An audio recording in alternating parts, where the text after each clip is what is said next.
वीरवती की कहानी। बहुत समय पहले की बात है। एक राजा की 7 बेटियां थीं। उनमें से सबसे छोटी बेटी का नाम वीरवती था। वह बहुत सुंदर, बुद्धिमान और सबकी प्यारी थी। जब वीरवती बड़ी हुई तो उसका विवाह एक सुंदर और वीर राजा से हुआ।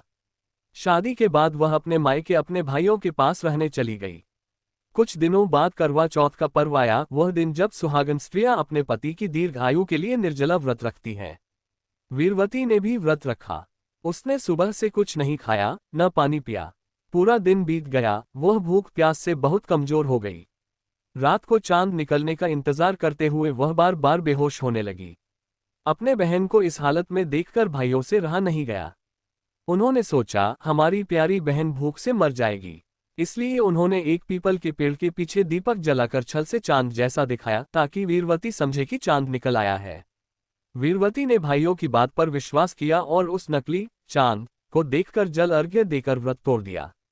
जैसे ही उसने पहला निवाला खाया, उसे बहुत बुरा समाचार मिला, उसका पति मर चुका था। वीरवती रोती बिलखती अपने पति के महल पहुंची। वहां उसने देखा कि उसका पति सचमुच मृत अवस्था में पड़ा है। वह बहुत दुखी हुई और भगवान से विनती करने लगी, हे देवी, मुझसे अनजाने में गलती हुई है, कृपा करके मेरे पति को जीवित कर दो। तभी एक देवी वहां प्रकट हुई और बोली, वीरवती, तुम्हारे भाइयों ने छल से तुम्हारा व्रत तोड़वाया था, इसलिए तुम्हारे पति की मृत्यु हुई। लेकिन तुम्हारे सच्चे प्रेम और भक्ति से मैं प्रसन्न हूँ।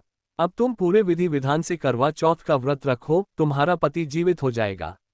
वीरवती ने पूरे मन से देवी के बताए नियमों का पालन करते हुए करवा चौथ का व्रत रखा। उसके तप और सच्चे प्रेम के प्रभाव से उसका पति पुनः जीवित हो गया। तब से हर साल सुहागन स्त्रियां अपने पति की दीर्घ आयु और सुख समृद्धि के लिए करवा चौथ का व्रत रखती हैं।